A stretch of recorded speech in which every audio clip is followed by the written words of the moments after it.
You're watching KGTX 7 News, Galveston County's source for trusted local coverage. Live, local, and late breaking. This is KGTX 7 News. It's been 2 weeks since flames tore through Holly Bailey's home on the 300 block of Lakefront Drive. A familiar place, now seen as a distorted dream. Bailey recalls the harrowing details, which included chaos and loss, but through community support, unified the family in the end. So at what point did you realize you needed to get out of the house? Well, we were throwing water on it and we put my comforter over it trying to stomp it out. And when I just seen the smoke and a flame go up, I knew it wasn't going to go out. It was too far gone. And then I saw my son and he had crawled out of the pack and play and was crawling towards my room. I realized at that point we had to go. There's no turning back. There was no way we could put it out. With her children now outside, Bailey made a split-second decision. She turned back towards the flames.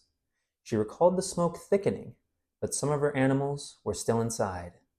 But going back into the house was very chaotic. It was very, very smoky. You couldn't really see in there. My other dog, Keisha, came running towards me. He's now with a rescue and doing really, really well. So he's being rehomed, but my cat got spooked and ran deeper into the house. So that part was pretty chaotic. Okay, at this point, is it me or my animals? What am I doing here? Bailey made it out, and so did most of her pets. Her cat, Honey, spooked by the chaos, was found, passing away in her arms right outside the home. Still, not everything was lost. In the days that followed, as she sorted through the wreckage, Bailey discovered small but powerful pieces of her family's story. Among them, her son's NICU papers and the hospital blankets her children came home in. The first thing I was able to get out was after everything settled. I was able to go into my oldest room and get a picture of me, her, and her dad from one of her birthday parties that she loves to death. Clean the soot off of it and it looks brand new.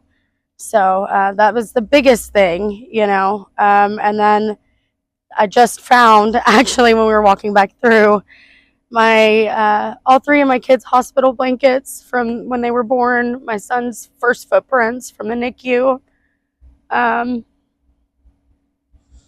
stuff that you can't get back.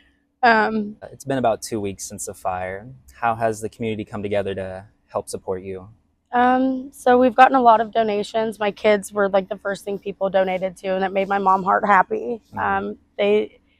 It's all new to them, right? So, they may have lost a lot, but it's something new. And then the church had actually paid for us to move into the apartment so we could get out of the hotel while we're waiting on insurance. And then we set up a GoFundMe. We've had about $100 donated so far, and that bought Sky a mattress, brand new mattress.